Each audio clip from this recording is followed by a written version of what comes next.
Good morning, everybody. Welcome to the Daily Refinement Mastermind call. We do this live on YouTube on Wednesdays, and the other days we do it privately in the mastermind group. So today I wanted to talk about what's really working on eBay in 2023. And I want to ask you guys what's doing well. And I want to ask you guys a couple things just in general about reselling in general.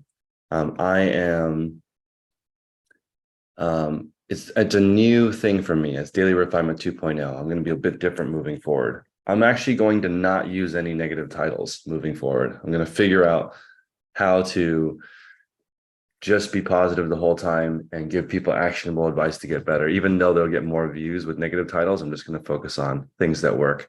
So as an example, a lot of people have been on this trend of $20 profit.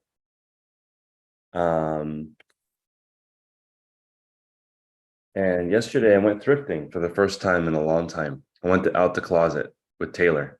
So I only had half an hour. So I went to the thrift, and probably in the first 5 minutes, I found 3 items that were over $20 profit. And it made me wonder, can I really do what I say? Can I go into every store and find 1 to 2 items every 1 to 2 items every hour?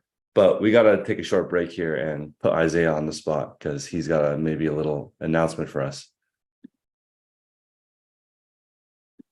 Yeah, I mean, it's not too huge of an announcement, but yeah, this is the little lady right here. This is Zaya, our little one. She had her yesterday. We've been in the hospital since Saturday, Friday, I guess, like Friday night. Ra was having like some really high blood pressure, and they had to basically admit her for preeclampsia. And then we weren't sure when they were going to like actually, let this little one through, and they finally let her out yesterday. So we had the C-section. Rob was kind of out of commission for a little bit, but here's our little one.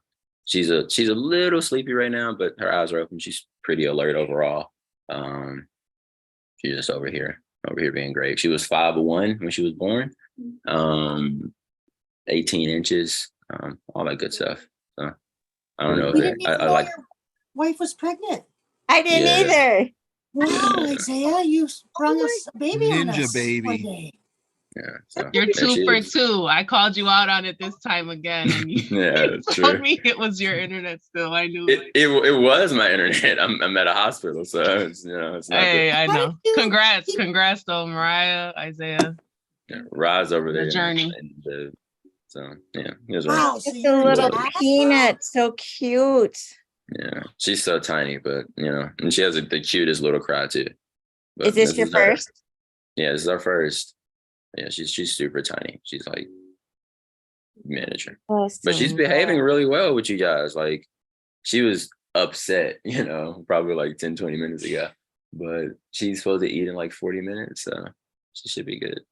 Isaiah, Yeah. Wow. so proud of Is you. Mariah Oh doing my okay? gosh, I'm so happy that you've started your little family. Oh Yeah, goodness. thank you. Congratulations with the deepest part of my heart, Isaiah. I'm so happy for you. Thank you guys. I appreciate it. And Is Mariah okay? yeah, Rod's doing pretty good overall. She was just out of it yesterday, but she's doing much better now. She was having some I don't know, it was like a lot of pressure, like from removing her little self out of Mariah. And that pressure they gave her some like morphine and some I forgot the other thing, just to kind of make her like relax, and then after that she kind of slept for a while. But yeah. She's so insanely well behaved. I hear the sleep deprivation in your voice already. Yeah, I haven't slept much at all last night. Hold on, we're getting a call on the hospital phone. So Chris, do your thing.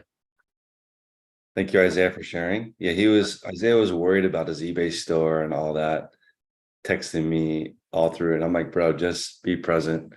You'll be good for a minute. eBay will live. And everyone knows that if you haven't been consistent for a while, if you just list good items for a week, your store will turn back on. Your store is not over if you take a break. But I'm proud of Isaiah because he's been building he has a great store. He knows exactly what he's doing. He was kind of like, I think the pressures of a new one coming are a lot, right? There's a lot of new responsibility coming, and he's already doing $20,000 a month, and like a lot of like kind of hard on himself, but like most people never even get there, and he just started his journey. So if you guys want to, somebody put Isaiah's Instagram in the chat, and people can follow him on his journey, because it's cool to watch. At that age, I was not doing that. I was Almost 20,000. I'm not quite at 20,000. I'm at like almost at 18. 20,000. But it's cool to see your diligence in trying to make sure your store is okay, family's okay. It's a lot to handle, a lot to balance, and trying to take care of yourself, your family, your store. It's a lot. So I Yeah, appreciate it's doing been that. really hard. You know, I like Nina said, I didn't really sleep too much last night, and I had this moment which was interesting, where she was crying, she was hungry, and I was like, anything else in this situation, I would have stayed asleep. If Mariah was like, "Hey, Isaiah, let's do this right now," I would have stayed asleep. But then, like, hearing her cry, like, and she was very, very upset. I was like, okay, I guess I'm getting up. And then I got up immediately, and I don't know, like some switch like flipped in my head, and it had me get up. But yeah, her name is Zaya. Zaya Sarah Fortune. That's it. So. Yeah, I think you'll do anything for your kids. It's pretty. I It's couldn't hear pretty you. awesome. Sorry. What'd you say? I said you'll do anything for your kids. Yeah, it was really interesting to kind of like feel that moment, you know, where I'm like, oh, I'm really sleepy, but I'm still about to get up and go make sure that you're okay, little one.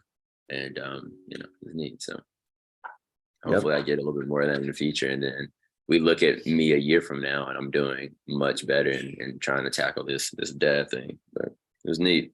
And like her not going into the NICU or anything like that was surprising to me too. Like seeing her like breathing and stuff and all of that. Like it was completely surreal for me, you know. Holding her because I've held babies before, but like holding your own baby that's like 13 minutes old, you know, it's a whole different feeling, you know. So it was neat. But I'm very surprised that she's this well behaved right now, because she's literally been screaming for the last hour, and I've been trying my best to go to sleep, and I couldn't sleep because she's been screaming. So this is excellent. You guys are a calming influence on her, apparently. So I love it. all right, now we can talk about what you were just talking about a second ago. I was reminding everybody that you're using up all your PTO right now. No, I'm just kidding. Yeah. I'm trying. Yeah, I'm sorry. I'm gonna catch you guys real soon. Of course, I might not be able to do it today just because I need to go home to do my shipping, and like I can't be gone from here for too long. But like hopefully tomorrow when Mariah is able to move, because she can't move around or anything right now. So if I'm not here, the baby might have to go to the nursery. But after that, she should be okay tomorrow, and we can rock and roll. And I'll be ready to talk to y'all about answering questions and get our eBay on, of course. Milk it at the hospital while you can, for sure, because reality sets in real quick once you bring baby home. Yeah, it's been an experience, and to be so small, she can get her cry on for sure. I love it. Thank you for sharing that with us. Maybe we can talk today about how to resell with a family, because I think when I had the switch, the time management changed a lot. You don't get as many long uninterrupted periods of time to work. You're going to be interrupted way more. And I learned a lot from the parents in this group. Like I think Juanita said when she learned how to get right back on the task whenever she got interrupted, because being interrupted doesn't go away. So she just learned to get back on task once it happened. And then a bunch of moms mentioned buffer time, which I'm still learning how to use, but we saw this lady's schedule where there was 15 minutes built into every single task for unexpected things that happen with your kids. And also like everything takes 15 minutes longer once you have a kid, getting them into the car, taking them out of the car, getting them ready to go to the car, everything takes time. So I think hopefully it makes you more patient, because it's going to be weird having 10 to 14 hours of responsibility with your baby being awake added to your plate. And somehow I believe Isaiah, even though he has this new thing on his plate, he will he will grow his business, even though he has this gigantic responsibility put on him. That's just how it is. People get a different gear usually when they have a kid. John said he used the nursery all 3 days for his daughter. I would recommend, if you can, stay in the hospital longer. The first time I did it, I was like, oh, we got this after a day at 9. I should have stayed an extra day. Did not get it. Went home, was like, what am I have no idea. I think the first day they're sleepy and they're not like the second day, they're a lot more rowdy. That's just from my experience with 2. So in the UK, you can go home the same day or the next morning. You can stay an extra couple of days in the US. I think they can, it's depending on what kind of birth you have, but sometimes you can stay up to a week, especially for a C-section. Yeah, Jenna's talking about you wanting it all back because she's dropping her kids off at college. So this group is so interesting. There's people who are just having babies, people who are pregnant still, people who are empty nesters already. So I wonder what that's like, because I still have 18 years left before they leave the house. So what happens when they leave? It's amazing. Is it? It's so awesome. I agree. It's wonderful. You feel like you get your life back. Like you can be the person that you've always wanted to be instead of somebody's mom, somebody's wife. So you can focus a little bit more on what you're going to do with the rest of your life. Because like for me, I'm clearly on the second half. I might have a year, I might have 20. I don't know. But did your kids leave while you were doing your eBay store? I was teaching full time and doing eBay. So then I've been doing eBay long enough that he was definitely part of the mix. So what happens when they leave to your eBay store? Does it improve? Do you have all of a sudden all this extra time? Improves. It improves? Yeah, because you're not being interrupted all the time by mom, I need blah, blah, blah, blah. Mom. I need a ride. Yeah. Really? We don't have any groceries. I loved every single minute of having kids. Don't get me wrong. I loved every age. I loved every minute. I loved him. I thought he was like the coolest human in my circle. Like he was a very cool kid, but when he left, I loved that too. It's cool to see them go away and be like the human that you always hoped they would be. Like I was so super proud of him and he turned out like amazing. So it's kind of cool to watch that too. I didn't start painting until my kids left and were kind of on their own. And they were like, you know how to paint? Because I wasn't doing it while I was raising them. I'm like, well, yeah, but I just didn't have time. But I think Harry nailed it. Like you go to eat your ice cream and you know it's going to be there. Okay, you guys are making me feel better. Do you both still have partners? Making me feel better. Go ahead, Ben. Do you both still have partners? Yes. Because being the kid that's still living at home, my mum's by herself, and I worry that after I leave, she's going to feel really lonely.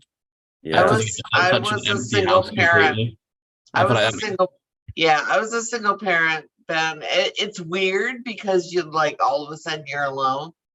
And I had never in my adult life been alone because I had him when I was 18. I was super young. So Isaiah, I know how you're feeling right now. It's scary. It's like you're going to leave the hospital and you're going to be like, these people think that I can take care of another human being? Like, really? Like, they trust me with this? Like, I barely have a driver's license. They trusted me with another human. So, but it was weird, Ben, but it was like super freeing at the same time. It was a little scary because I had a boy too. And so he, as a single mom, I think boys kind of take on that protective mode. And they like want to they want to be with their mom just to make sure she's okay. But it took me a week to adjust. It was fine. Also, Chris,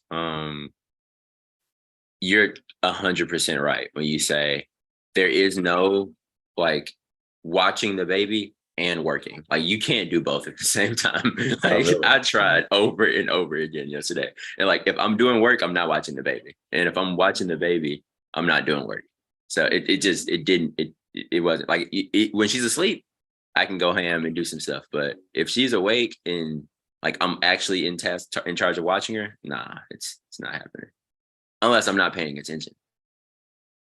Yeah. And my daughter, I think girls are like needier. They just contact you more when they leave, and boys don't as much. So I don't know. It's just it's different when you have girls and boys, I think.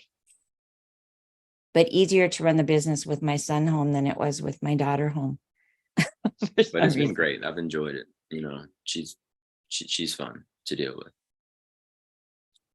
I missed her name, Isaiah. What's her name? Zaya.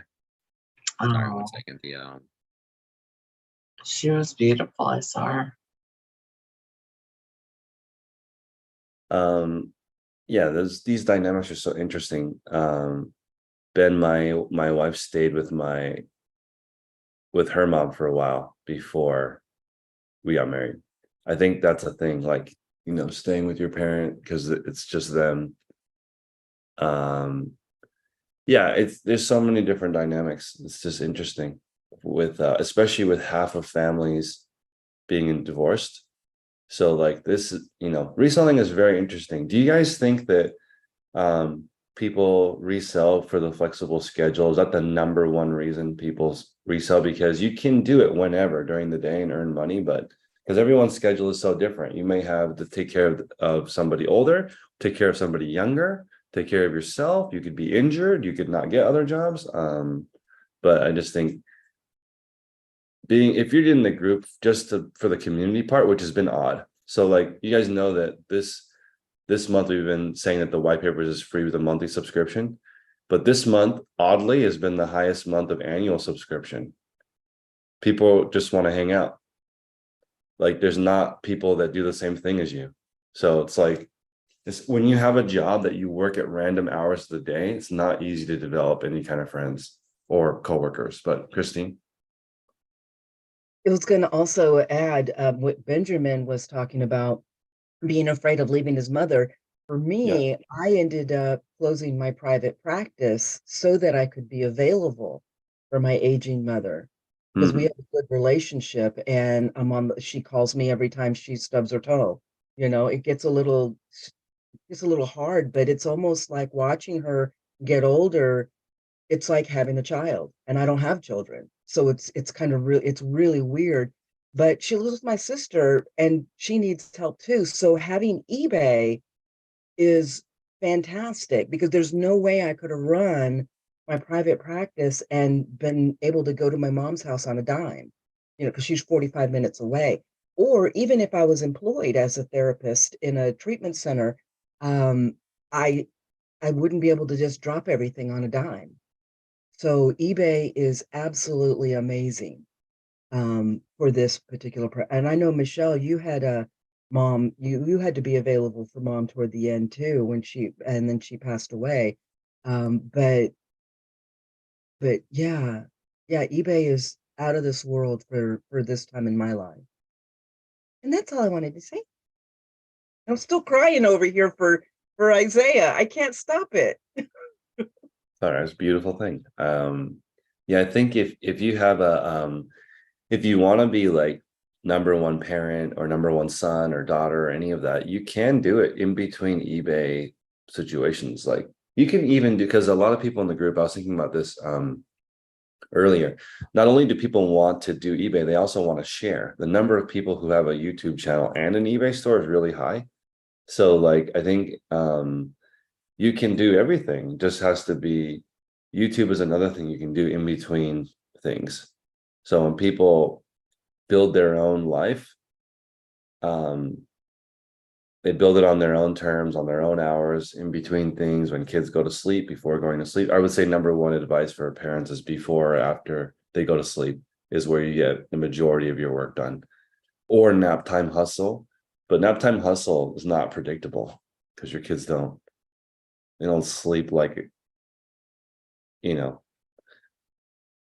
on command. They sleep whenever they feel like it. So it's not really a thing. Okay.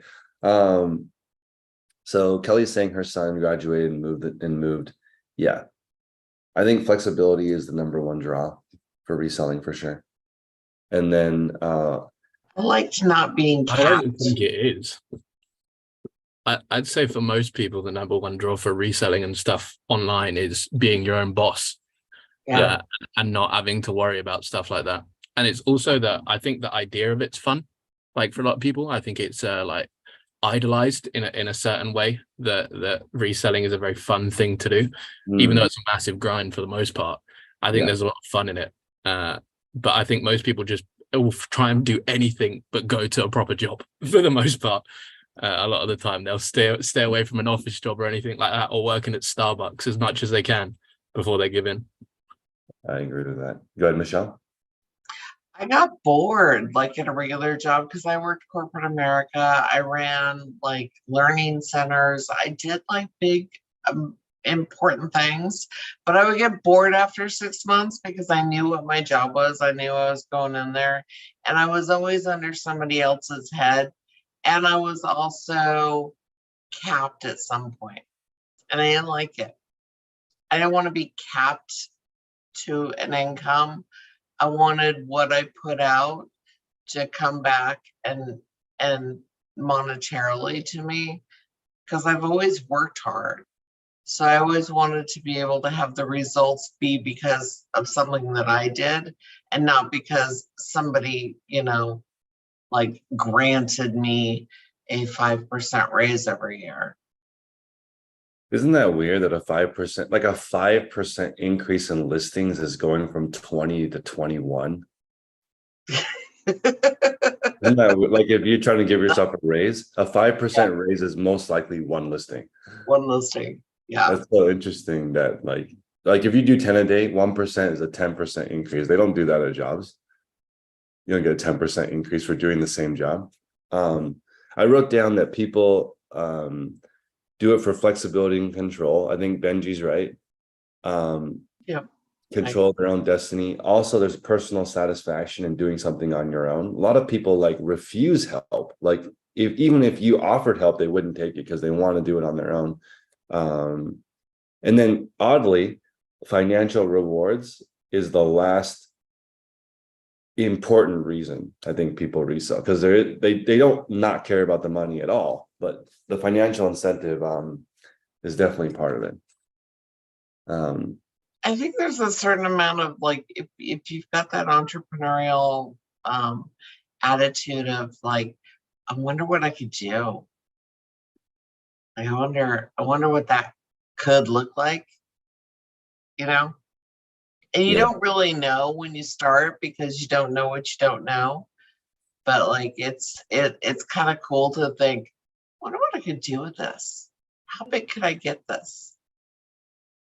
So I have a question for you guys. I wrote down what I want as daily refinement, and you guys tell me what you think. So on the work part, what I want for everyone listening is I want you to know what you want to sell. Okay. And it could be everything. That's fine.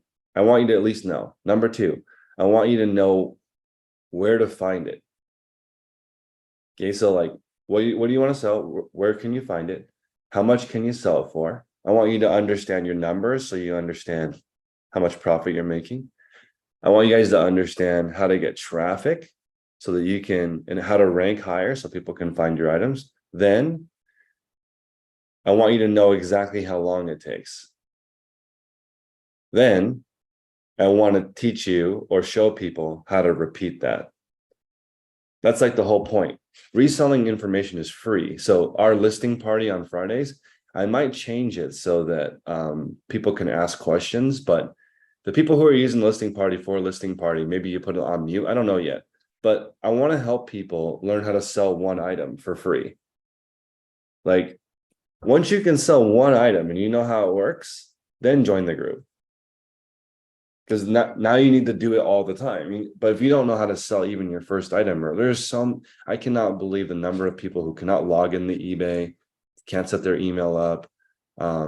They don't know where to find items. They don't know how to sell for. They have no idea how to get items to rank. They have no idea how long it takes.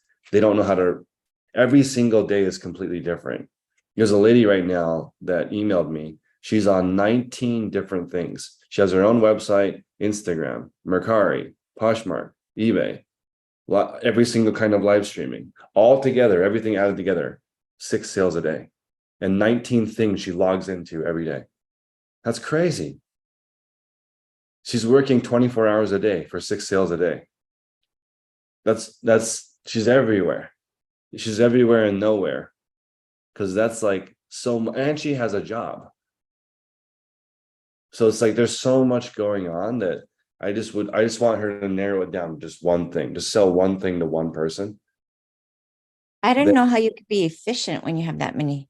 I mean, you'd have to be efficient, but you never get really, really good at one thing. So efficient in logging in to all these different websites, because that would be hard. You'd have to have 19 passwords to remember. And it would that's just a lot, right? And I'll give you an example. In the email she wrote me, right? She gave me a link to all the different things that she does, right? Here's a link to all these things. 12 of the 19 links don't work. I can't even look at it.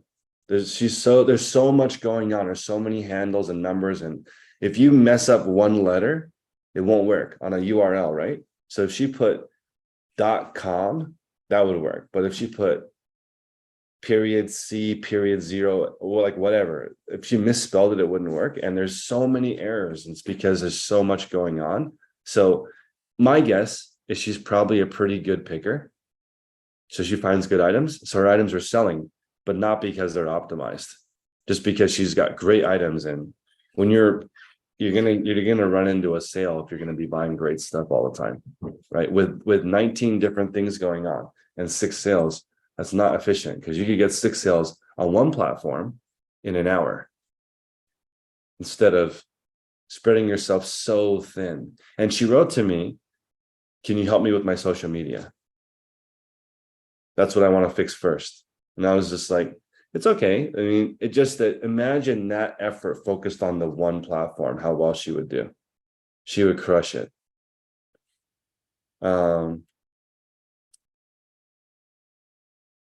So there's let's see. Oh, so contrast that, because what I was doing is I was looking for reseller nightmare makeovers.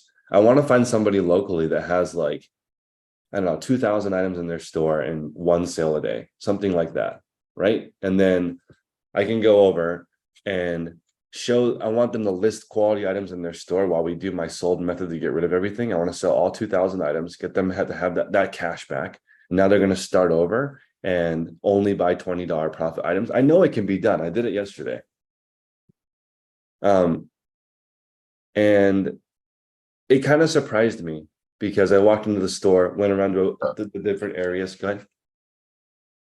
Question. But I went there and I was just thinking, you can do this. You just have to be patient, because you may have to go to more than one store. So contrast that with Madison, who's in the group. She sent me her store to do Reseller Nightmare. She wanted me to fix it, but I can't. It's already fixed. Her titles are good. Her photos are good. She has more than 1% sell-through rate. All the items in her store are worth over $20. There's nothing to fix. I would just have lunch with her. There's nothing left to fix. She just needs to be patient and wait for her store to be bigger. But she has like 300 items listed and 400 sold in 90 days. That's not Reseller Nightmare. That's Nirvana. Catherine? Can you, I know this is a really simple question, simple answer, but when you look at somebody's store, I know you guys talked about they have this % sell-through rate. What are you looking at when you go to their store? So I look at how many items they have listed, And then I go to the bottom left, click on sold and see. So so I'm looking for, okay, so this is the methodology of what I do. I go to their store, I see how many items are available. I click on the bottom left to see how many items are sold to get an idea of sell-through rate. Then I look at their items, and the first thing that's going to pop out is titles and thumbnails. Right? So I'm looking at her titles and thumbnails. She has 224 items. Every single title and photo is correct. That's amazing already. So all the titles are right. All the photos are good. She has 10 or more photos for every single item, which is amazing. All of her items are priced competitively and differently, which means she looked up the item one at a time and figured out a price. So it's not every single thing is $19.99. That means you're just lazy and you just put $19.99 no matter what it is. It's like, here's one $26.99, $24.99, $22.99, because they're different brands, they're different shirts, they're different sizes. Also, everything in her store is medium or larger. That helps a lot. There's no smalls. She's in the clothing category. She also has things that are not clothing that still sell. There's a lady in San Jose that wanted help, and she sent me her store. She has 6 items listed and 9 items sold and $100 ASP. She just started. She's like, I just started, so I don't know what I'm doing. So I'm only picking items that are over 100. I'm like, okay, what's wrong with that? Okay, but she only has 6 items listed. There's nothing wrong with that. She has 6 items listed and 9 sold. That's fine. There's nothing to fix there. It's just she needs to improve what she learns. So when she goes out there, she's 61 years old and she's like, I don't want a big store. I just want things to sell through. And $100 ASP sounds good. I'll just have to spend most of my day shopping. And it's like, you wouldn't think a 61-year-old lady would sell. You know what it is? It's like an alternator. She looked up an alternator and listed it and sold it. That's amazing. That's awesome. It's like 3 car parts, a couple of household appliances, like a pan. Pans are relatively easy to sell as long as you can ship them properly. But she's told me, Chris, it's taking me on average 1 hour to ship one item because I don't have the box, I don't have the tape, I'm not set up for it, but I don't want to sell cheap items. So she would rather spend time shipping than listing garbage items, which is fine. 1 hour per item when it's 100 for shipping is okay. And that's not a reseller nightmare either. I would also just have lunch with her. There's nothing to do except for learn brands. That's all we would be doing. And I honestly want to do that in the morning calls too. Every morning call, we should be researching brands. What's selling well, what's not. So as an example, I'm currently buying a bike because I want to bike to the gym in the morning, right? So I was researching bikes in my area and I found somebody that has 100 bikes, right? Which it's a little bit suspicious in my area to have 100 bikes, but they have 100 bikes in their store, right? And they sell one a day and they make an average of $200 profit per bike. So 100 items, I'll post it in the group later. 100 items, $200 profit per item. They sell one or 2 bikes a day. No eBay, 100% Instagram. No fees, cash only.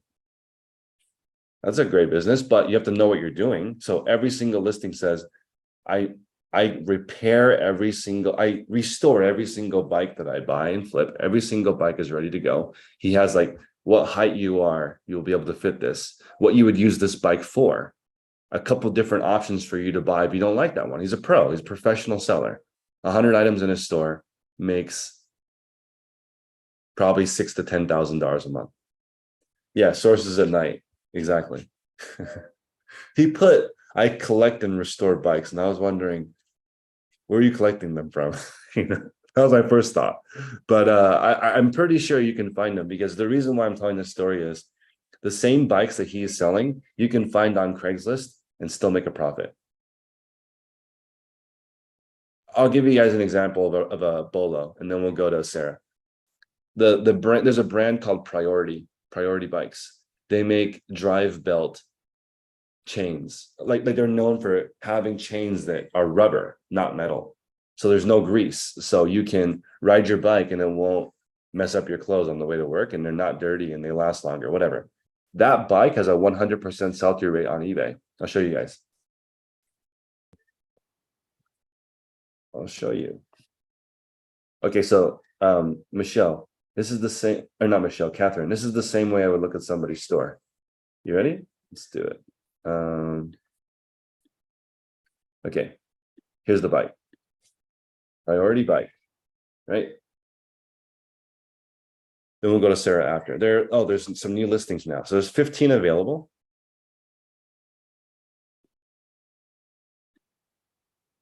And 12. Earlier, there was only 12 listed and 12 sold. Now, these bikes, if you look on Craigslist, people sell them for $300 to $500 each. And in this one, even, this is a kid's one, but $300 to $500. If you knew what you were doing, you could repair it and sell it for $700 to $900. And they're locally everywhere. And this has 100% sell-through rate. And you don't even need eBay for it. This is just an example of you could be creative and find something and get good at it. But the thing is, if you don't know what you're doing, do not sell bikes, because it's not easy. There's Mike in the group who's in the $99 tier, and he sells bicycle parts because of how difficult it is to sell bikes. He's a bike pro, owns a shop, still won't sell bikes because there's too many problems, too many reasons for a return. And Ethan is right. Most bikes are rarely used.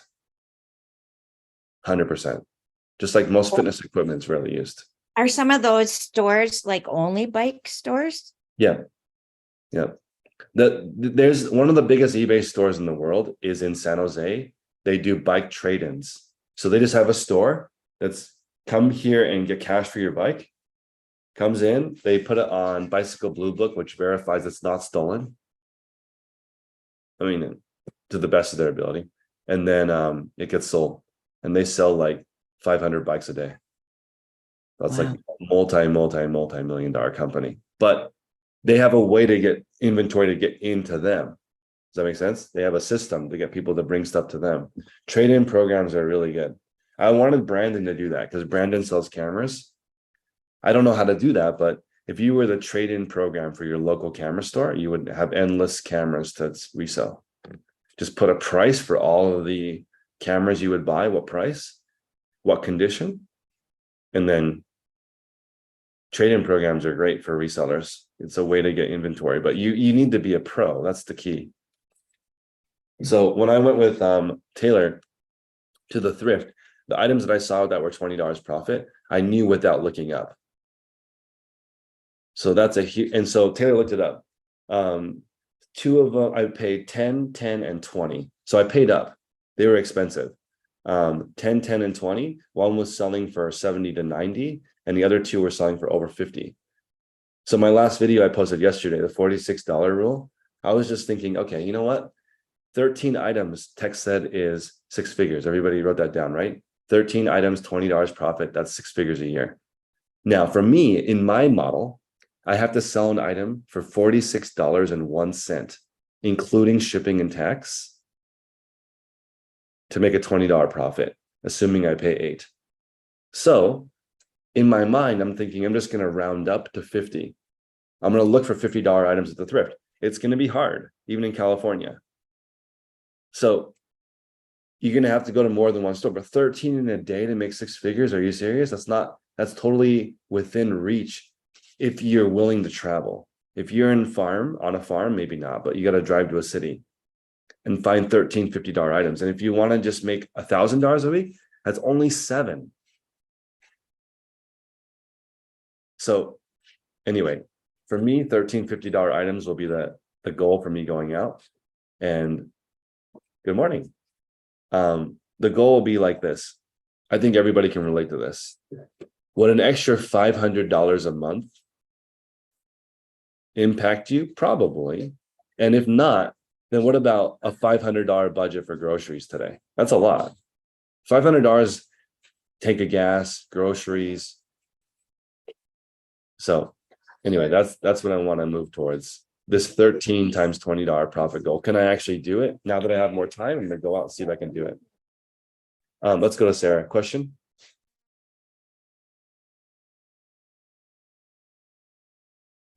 Okay. Hi, how are you? I haven't been here a couple of weeks. I've been so busy single mother, like you guys talking about, and I'm so exhausted because I'm new, and I have a hard time listing fast. You know what I mean? I don't know why, but I can only list like 5, 6 a day. I should be listing 10 a day or whatever. And so I just want to. I have a lot of questions, but I narrow it down. So I going through the white papers a little bit, I'm going through it. So I thought that I didn't come here. So I go through that first before I come in and ask questions. But I don't even have time to do that much. So last night I analyzed my store, right?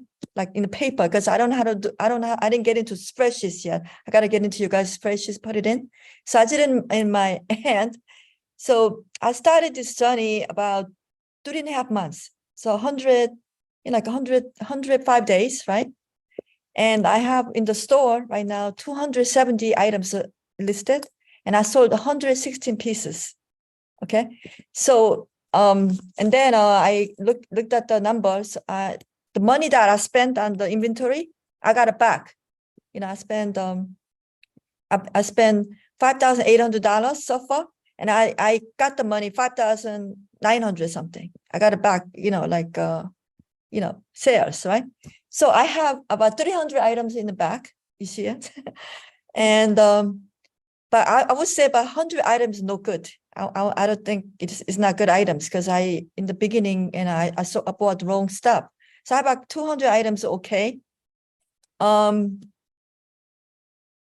So I don't know, like you tell me, do I have to email you my store, and then how do I go about this? How much I have to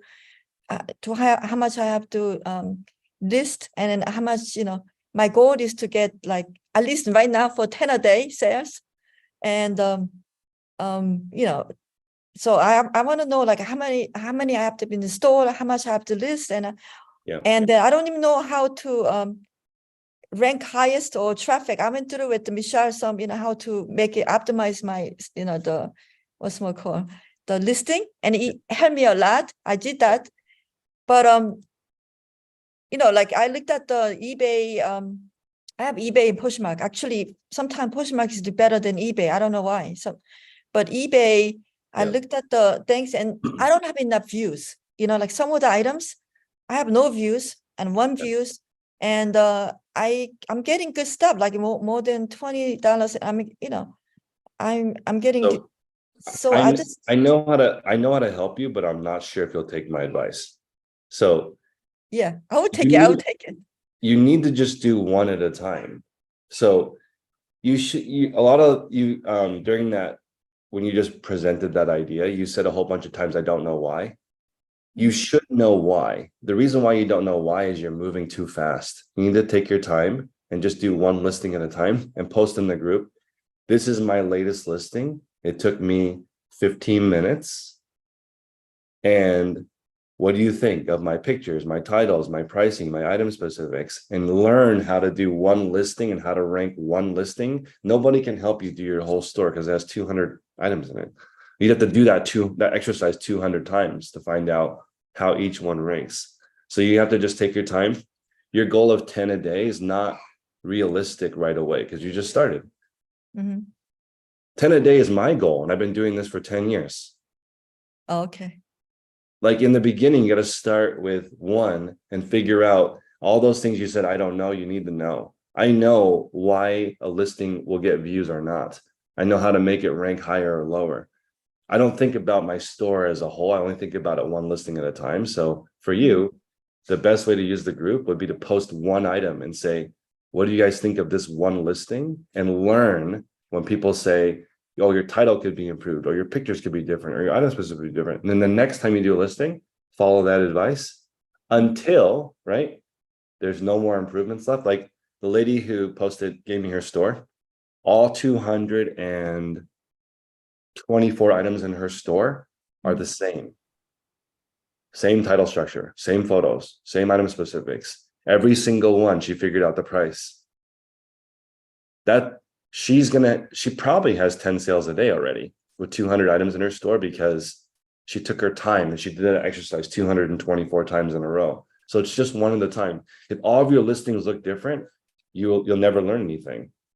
And 5 to 7 listings a day is not slow. Oh, it's not. No.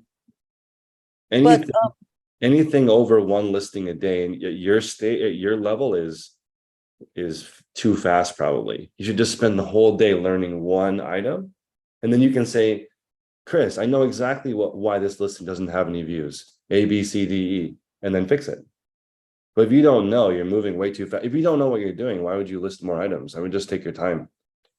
The lady in San Jose that has 6 listings up and 9 sold, she has a good foundation to grow the company because she knows exactly what her numbers are because she only spent like, I don't know, $150. Her items are a little bit more expensive because she's trying to get $100 per item. But the foundation is there and she's taking her time. You're moving at a pace that's way too fast. So you just need to take your time. Like that, you're super, super, super impatient. And this is a long game. You gotta take our time.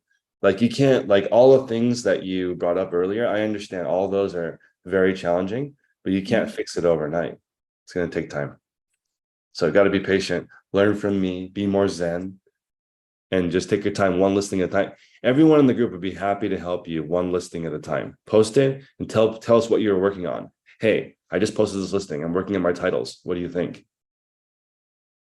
Okay, how do I do that? But how do I do that? Like you mean the Michelle's 1 o'clock call?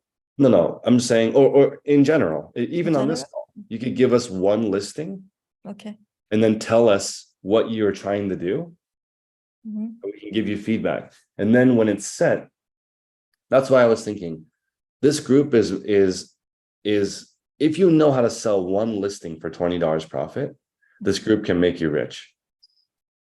But that first part might take a year because you've got to really understand how do things rank, what is your buy cost, what can you sell for, to all of that information so that you can sell one item first.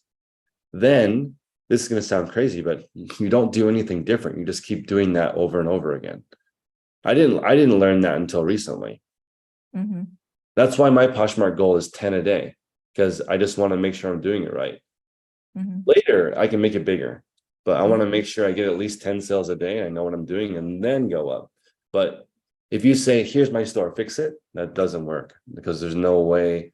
It would take 200 hours to give you a proper review because it would take an hour every single listing to figure out all the different things. And we don't know what you paid for the item.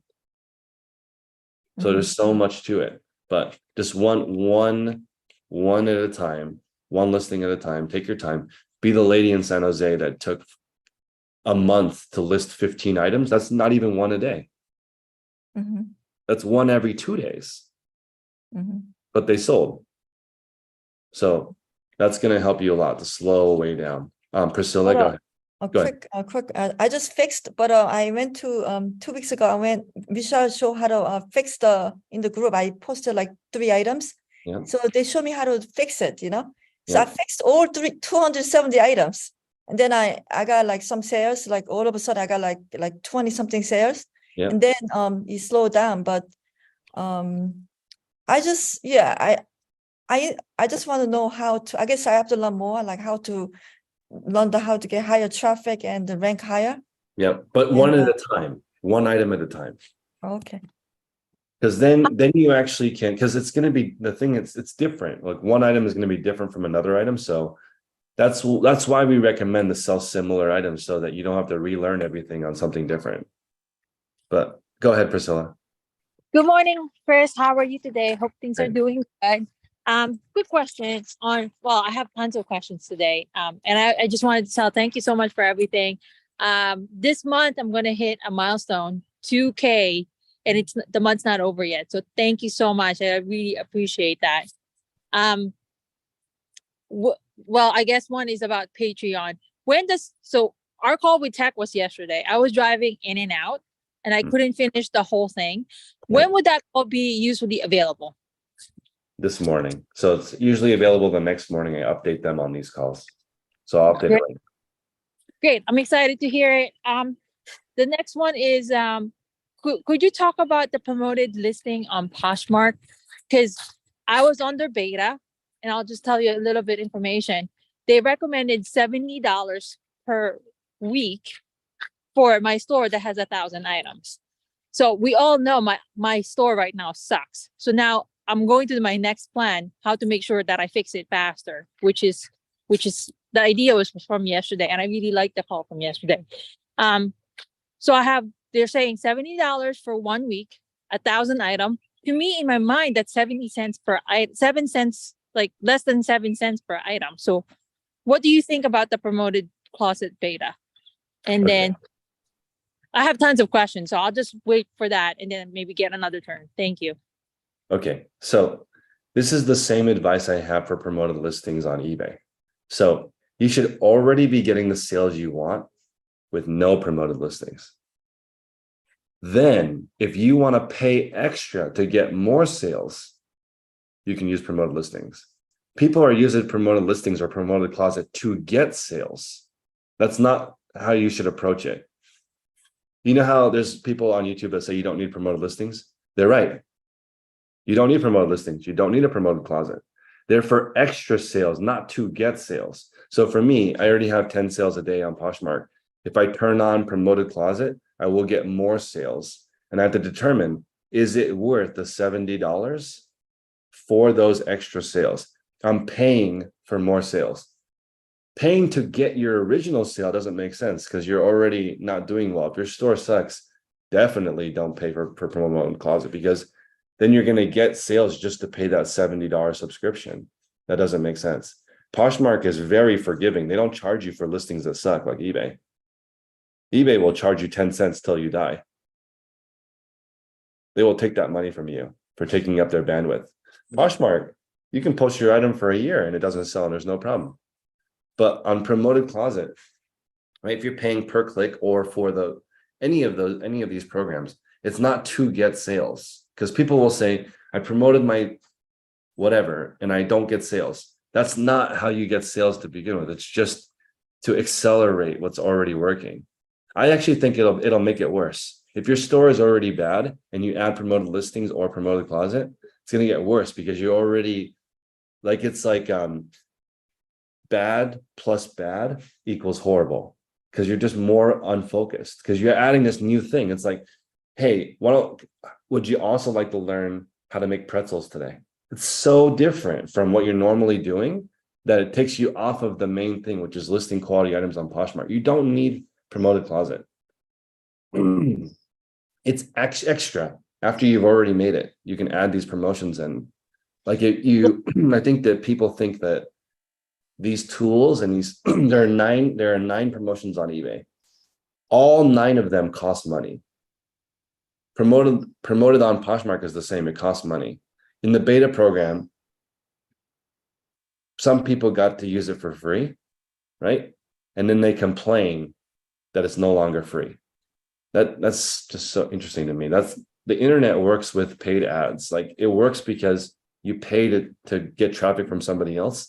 That's why you pay a Poshmark fee or an eBay final value fee for them to trade with you the traffic that goes to your listing. So does it work? Yes. That's the short answer. It works. It gets more people to your thing, but should you use it? I don't think so. For 99% of people, no. That's a great idea. I think what I need to do is fixing my Poshmark closet, because I am getting sales, and promoted closet is kind of, for the 2 weeks free time, they showed me what they sold. They sold the over $20 items.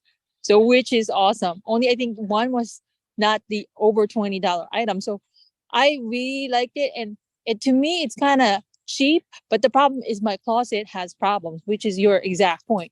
So I need to fix that fast. And I think I will do the promoted listing, because they're selling the high dollar items that would probably take me longer to sell. Because currently right now, my sale price was cheap.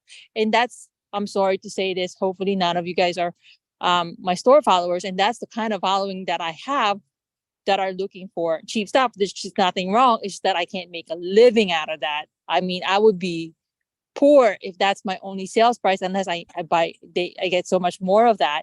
But to be honest, that model can't work for me because it's just not a decent living. So yeah, I gotta fix my closet, which is going to be in 2 weeks. I should get rid of most of my items. I mean, I will cut down whatever, but 2 weeks I will implement a plan that will fix my store. That's my plan. Thank you. So both you and hold on a second. Both you and Sarah said you need to fix things fast. And I think you guys both need to fix it slowly. Like, take your time, look at one listing at a time and really study it. And it won't take that long. If you try to do it fast, you won't learn anything. Like, look at each listing one by one and take a look and see why it's selling and why it's not. I'm actually doing the same thing as you, Priscilla, this month. I am clearing out all the items in my store that are not a $20 profit. Let me look right now. I have 4, 5, 6, 7 left. I have 7 items left in my closet that are not $20 profit. So I have 7 days left to get rid of it. I'm not in a hurry. I'm just going to take my time. It's only one a day. Okay, one a day it is then. No, for me. Yeah, I would do 5 a day. I mean, I want to do 5 a day. Whatever your method is, just do it one at a time. Figure out why is this not meeting my what I'm looking for. Let's see. I'm looking at them right now, and let's see.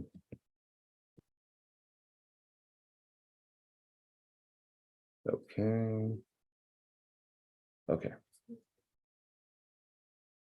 Blaine is asking, then I'll go to Candy after. What's your general tips on cash flow and keeping track of business bank accounts? Okay, so I recommend 1 credit card or 1 debit card, 1 bank account. Only spend business expenses on it. Once a week, hopefully at the listing party on Fridays, update your numbers with what you spent. I recommend category spending. So how much you spent on cost of goods, shipping, rent, 1 line for each category. And as far as cash flow goes, if you can, the advanced eBay podcast that we have, we recommend you make enough money per item to buy an extra item and put money in the bank. So if you make the advanced eBay podcast is in the, I'll put this link in the chat for everybody. If you go there and you click on the list of podcasts, it's towards the top. It'll show all of our podcasts. Look for the one that's called Advanced. It's a secret podcast. That one, we talk about how to manage your money as you grow. But essentially, it's pretty straightforward. Make enough money to buy an extra item and put some money in the bank. The extra money that's in the bank, that's the money that you have to live on. And let the business grow. Until you're at a point where you're happy, then you don't need to buy an extra item. If that makes sense. So let's say that you're 5 a day and you want to get to 10 a day. You keep reinvesting, and one day you're at 10 a day. Now you don't need to reinvest in another item because you're not growing anymore. You just keep all the extra money. So that's what I recommend. Candy?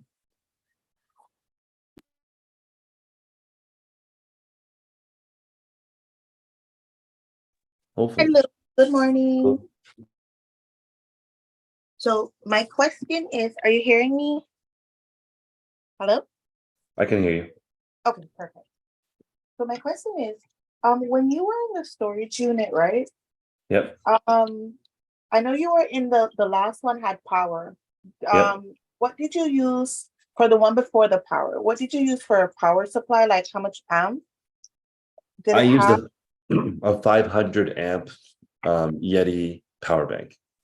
And that lasted you for the day and ran everything you needed, like lights and stuff? So 4 lights, my printer, and my computer for 8 hours is what I wanted it for. Mm-hmm. I'm pretty sure that it was way longer than that because the lights don't take up that much power. Okay. So I would recommend that you try to get one that's 2 days. Mm-hmm. And then make sure when you go home to plug it in. Plug it in. And Okay. at one point, I actually did hook up the solar thing to it because you can probably get if depending on where you live, you could get enough solar to like charge most of it. Okay, perfect. And my second question is for also related to the storage unit. What did you do about reception? The receptions are horrible. Like for like phone or like how did you get in? What is it called? Is it Faraday cage when you're Good morning. I think when you're in a metal box, your reception is going to be bad. Right. So like I had I had a cell phone internet router at one point, and I put it right on the door so that it was facing as close as I could outside of the unit, because the deeper in the unit, the worse it got for me. Right. So that's how I did it, and that's where I put my power too. So I did everything at the front of my unit to try to get the best reception. So my problem is I'm doing it like an internal unit, the climate control. So that's even I think worse because it's like a million metal boxes. Yeah.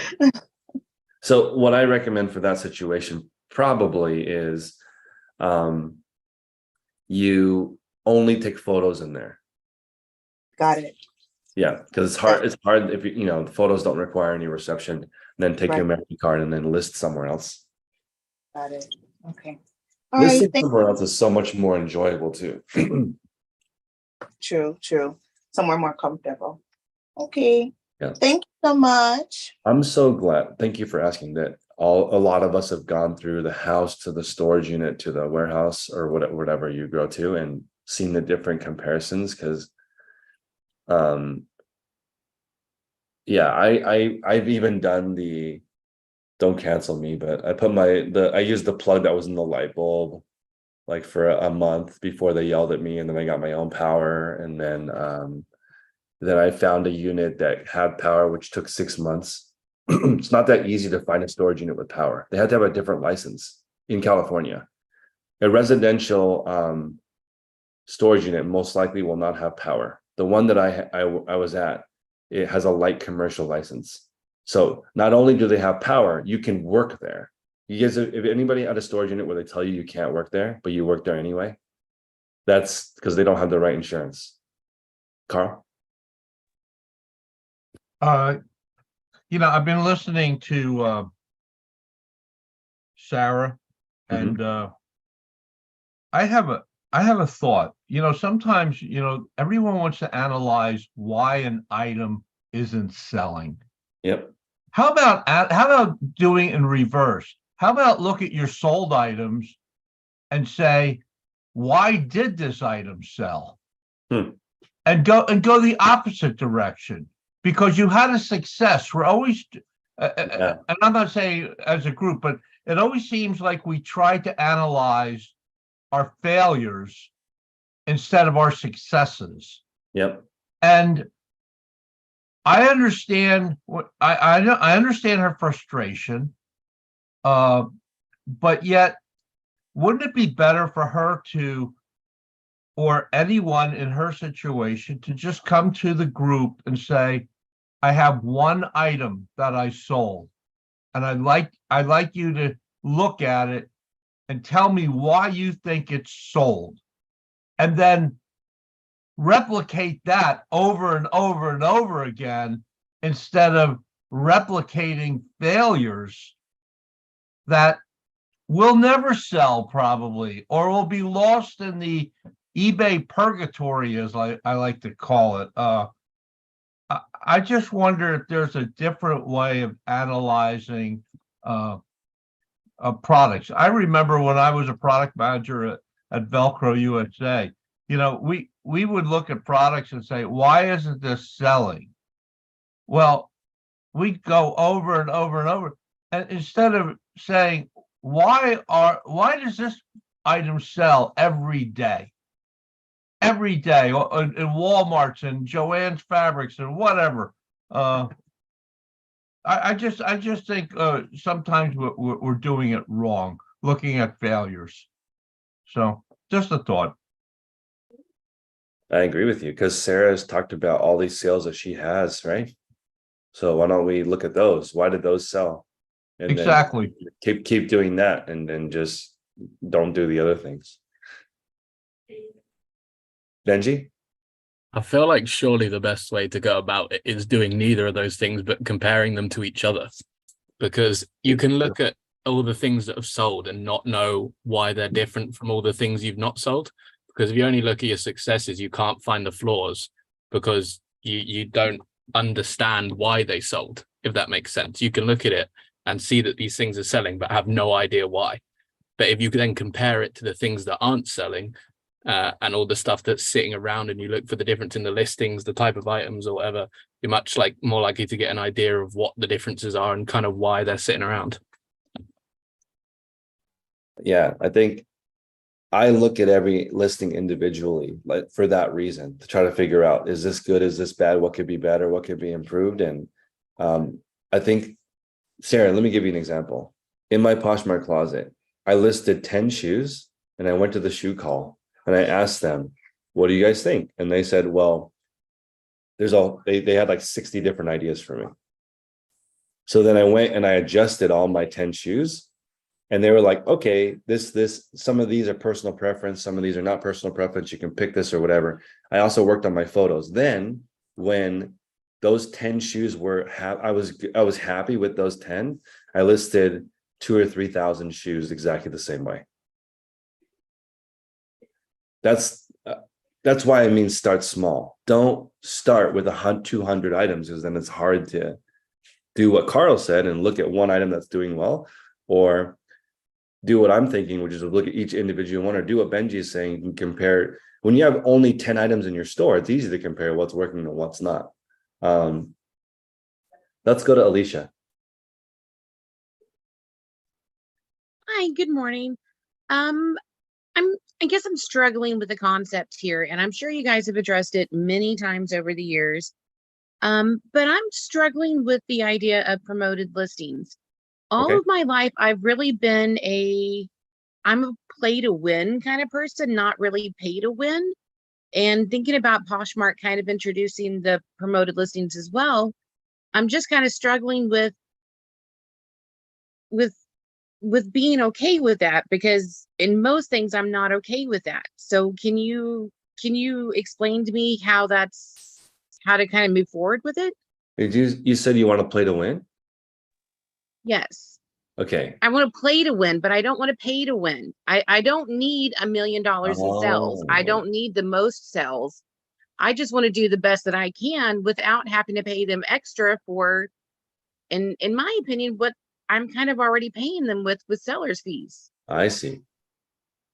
Well, if you have the best items, like as an example, when you list a great item a couple bucks under market, you most likely don't need to pay a promoted listing, because you already have something that's rare and doesn't have a lot of things to search for.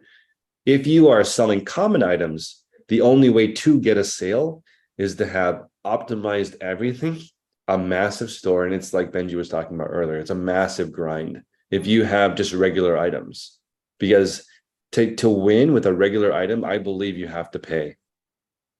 If you have to do everything right, you have to have a huge store. You pay in more ways than one. You have to have thousands of items perfectly listed, promotions, the ability for people to buy more than one item just to make a couple bucks per sale. But if you have great items, you don't need to pay for promotions at all. People want it. Like Rolex doesn't have to give a discount or do any advertising. People want it a lot, so they don't have to pay to play. But if you're selling Swatch, then it better be 2 for 1, 20% off as soon as you walk in, cold lemonade, spotlight in the parking lot. I use that. It's not a good example though, because Swatch has people out the door too. But you like, if you're selling regular stuff, it's a lot harder, and I think you have to pay. But Alicia, I don't think you have to. If you get all great items in your store, you don't have to pay more than the final value fee. Thank you. So Bill was saying, and we'll go to Mandy after this, that great items don't need promotions on their platform because they already did the advertising. That's true too. Like, they spend millions of dollars on advertising, so you don't have to. Go ahead, Mandy. I feel like when you pay for eBay, like our fees do pay for some advertisements. So I feel like it's like the Nick at Night. Like you're getting some views, you're getting some people who are looking for your items, but when you pay for advertising, you're getting like the CNNs and the Fox, and like you're getting really down to the person who's looking for your item. It's a better promotion. It's a better, more expensive ad that you're buying. And I just think of it as marketing.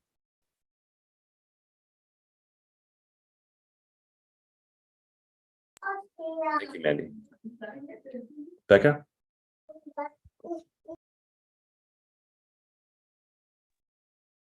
I was just wondering, is there any way at all to know what other promoted percentages other people are using? You know, like if you looked at the top 20 results, is there any way to know or not? So this is a good question. So according to eBay, there are like 3 tiers of promoted listings. Like one tier, and they don't tell you the numbers, but at one tier, you'll get like half of the additional boost. And like somebody said earlier, it's not only in the ranking. Sometimes in a listing, it'll suggest like somebody will go to Dana's listing, and at the bottom, it'll say, how about Benji's listing? In the middle, that's also promoted listings. So there's one tier where like you get some of the traffic.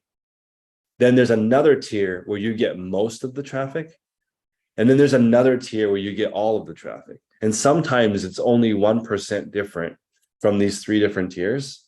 So it's like when I was there, they were doing standard deviations. Like the first, like let's say 4%, you might get 50% traffic boost and win. But maybe if you want 90%, you need to go to 10%. Maybe if you want 100%, you need to go to 20%. So it doesn't make sense to go from 10 to 20% for only a little bit of an increase. So that's why you would have to slowly move up the promoted listings to the sales you want to go and then stop.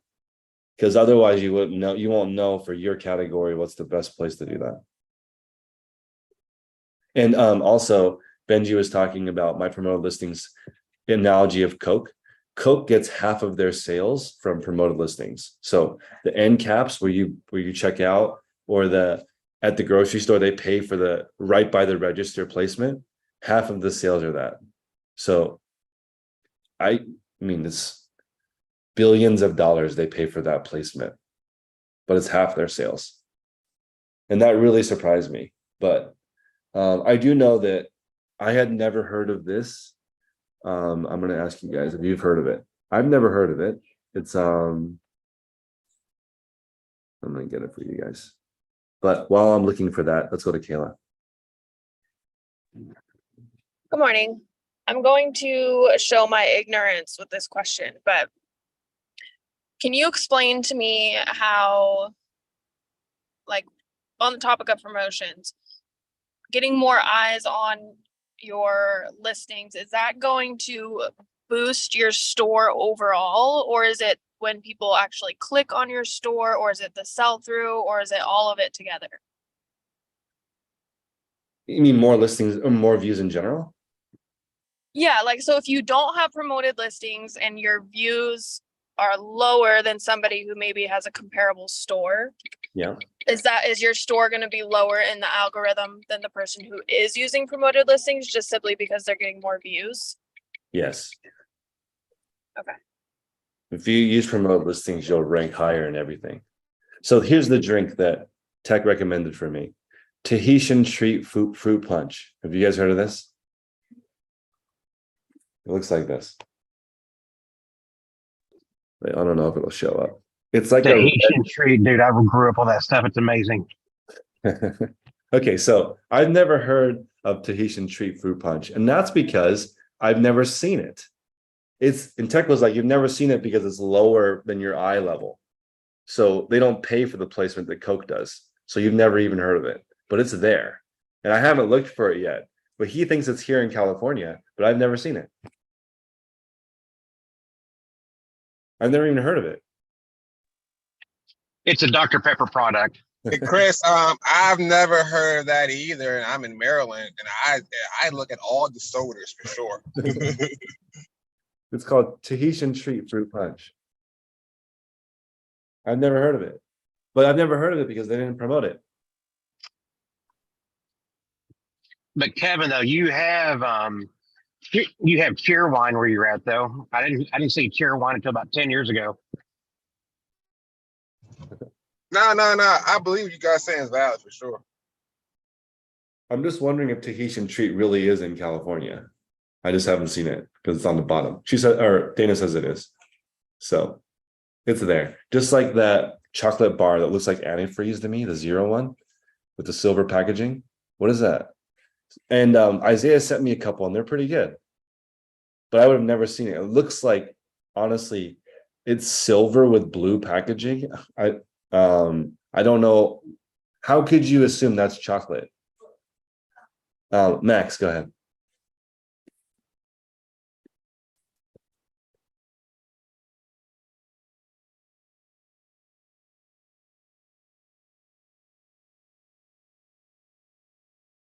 Yeah, they're called 0 bars, these things. Do you guys have these where you are? Because I again don't think that they're here. But Isaiah sent me a couple and they're pretty good. But it does not look like chocolate to me. It looks like something you put in your car. Okay, go ahead. Go ahead, Benji. I asked this question on a live stream you did on YouTube a while back before I was a member of the group. And something I really struggle with is the pre-processing for clothes. So I do a lot of clothes and they always end up creased and wrinkled and stuff. And I now wash a lot of it and then try and get it folded flat so it doesn't crease. But even still then, I spend a lot of my time when I'm going to list photos steaming stuff out. Like just, even if it's the folds like straight across the center or anything like that, it always seems to have creases. And I don't know if I should just not care as much about the fact it's creased, or there's a better way to do it that I just don't know. And that because it's very frustrating and wastes so much time. So the typical process is generally leave the items flat 2 days, 3 days before you list them. Is that like folded flat or just completely like lie them out as best you can? Because I work in quite a small space. Yeah, you need like a 3 foot by 3 foot square. And Tech uses an upside down bin to put it on, and then you stack it. And if you leave it there for a day or two, 99% of the wrinkles are gone. Okay, I'll see if I can somehow implement that. And then also Michelle has some really good wrinkle releaser spray that I think also Michelle knows how to make that stuff, but that spray does work. And I have seen people with like a grow tent set up where it looks like they grow marijuana in their shop, but really it's just hang up everything and spray everything with the wrinkle releasing. Okay. So when do you put on wrinkle release spray? Is that like you put it on before you list, or? Yeah, it's just a spray. Yeah, like if you're gonna hang or like lay it flat, I just spray it down, like do a light spray on it, and that helps get the wrinkles out. And then when you do your flat lay, like it keeps it helps it like smooth out, and it'll dry between the layers too, because it's got a little bit of alcohol in it. So okay, cool, thank you. Yeah, it's in the file section of the group. Yeah, I recommend about 2 or 3 days before, for if you're gonna hang it. Let's see. I'm doing beginner call this morning because of Isaiah, so we're just gonna go right to 7:30 online. Max, are you available now?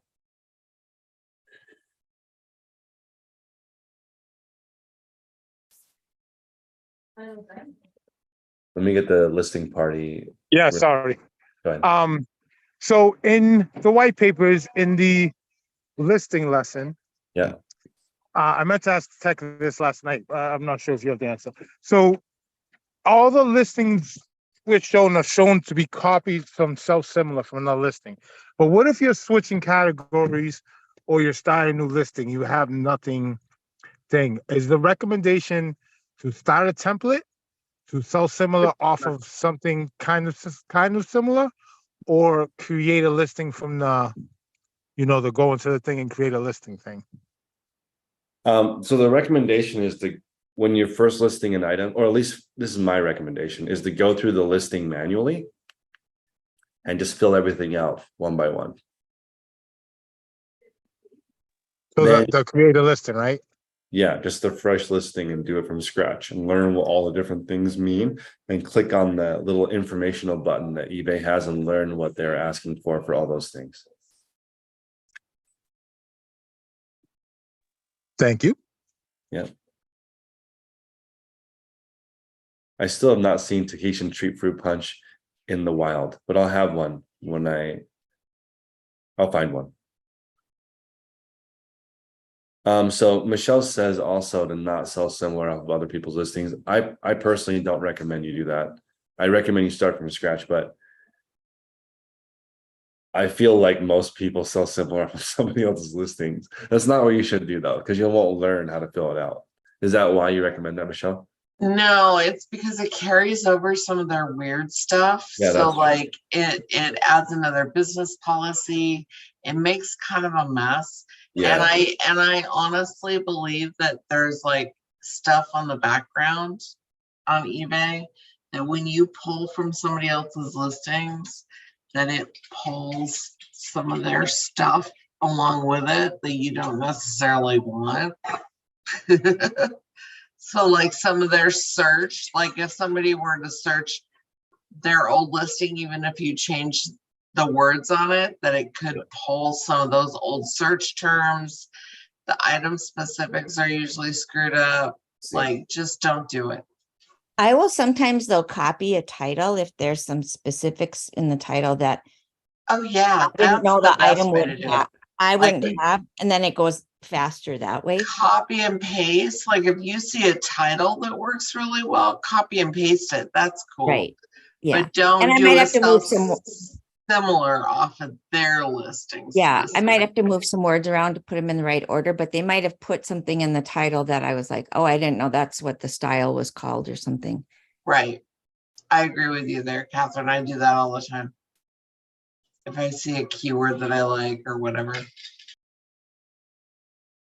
Blaine says that emojis don't get shown on Google. I believe that, but the So fire don't do an emoji all is emoji satisfying. title. Go ahead. Don't do an all emoji title. I feel like Nike fire, fire, fire for 76 characters is still pretty good though. But Blaine said it eliminates it. You can't even do an emoji on Poshmark. My listing titles don't have, they don't have no swag. There's no drip there. You have Drip. nothing.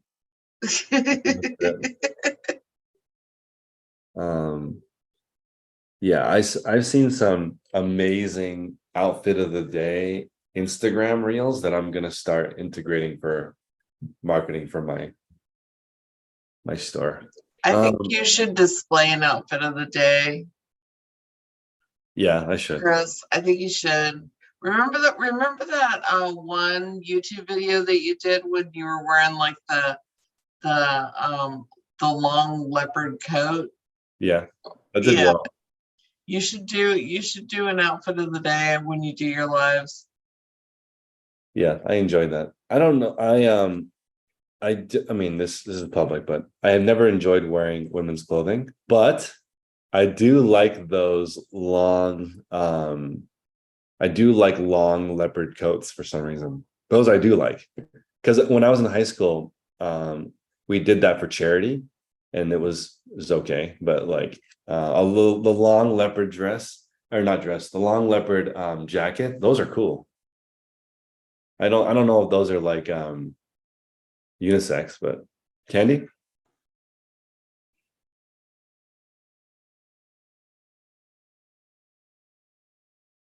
I think that's an old one from when I asked my original question. Okay.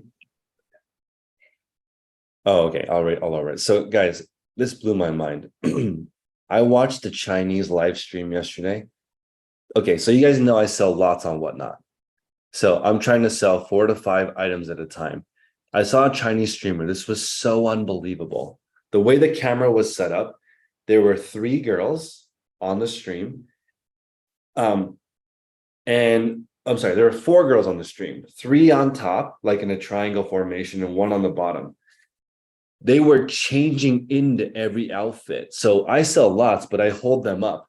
This Chinese streamer had 3 live models, put the items on, show the way to wear them, style them. They're like, screenshot this so when you buy it, you know how to style it. I couldn't believe it. It was so fast paced. They were selling 3 outfits with a model like every 15 seconds. And the person on the bottom, the girl on the bottom, she was shipping it. It was like 3 outfits, ship, 3 outfits, ship, 3 outfits, ship every 15 seconds. Live models, they were doing the poses and they were just saying, this is how you wear it so you look amazing. I couldn't believe how behind we are. That was like such an incredible shopping experience. What do they do about good? What do they do about sizing and stuff? So depending on what they're selling, I guess. From watching the stream, all of the sizing was oversized because that's a trend. So the models all look like size 0, but they were wearing up to size medium, large. They were just showing how to rock it. It was incredible. I couldn't believe it. Like, because it made me realize my women are size 4. We can't show size 0 or 2 ever. But they try on everything larger. But I'd be so sweaty by the end of the show. Yeah, it's true. It would be. Can you believe that? Just like outfit changes every 15 seconds. And they even had cool ways of taking it off. It's just unbelievable. Catherine?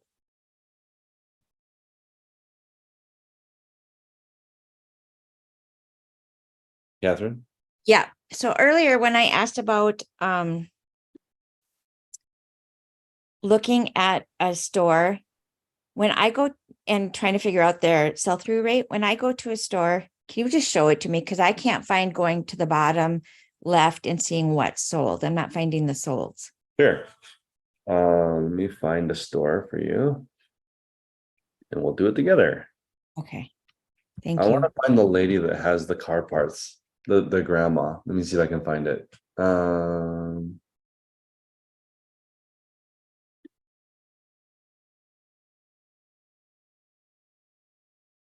Here's another, here, I'll show you.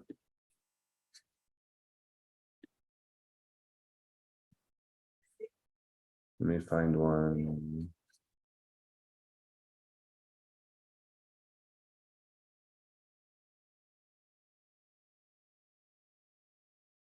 Sorry, I'm trying to find a lady that.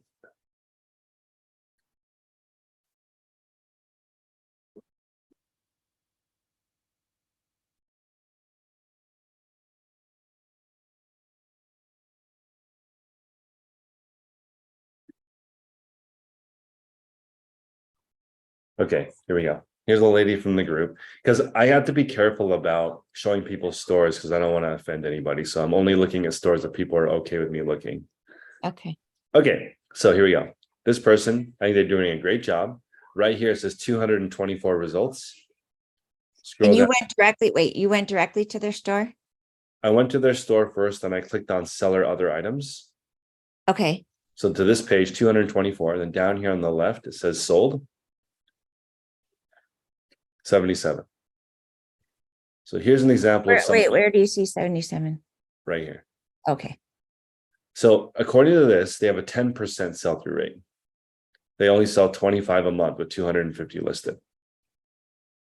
But they have good stuff. Like, okay, this is a perfect example.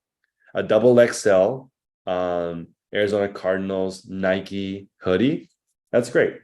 That's fine. I don't know what her offer she accepted, but Rock Revival Spider Judy Blue in a good size, Athleta, Frame, all great brands.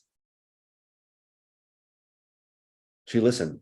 There's nothing in her store that sucks.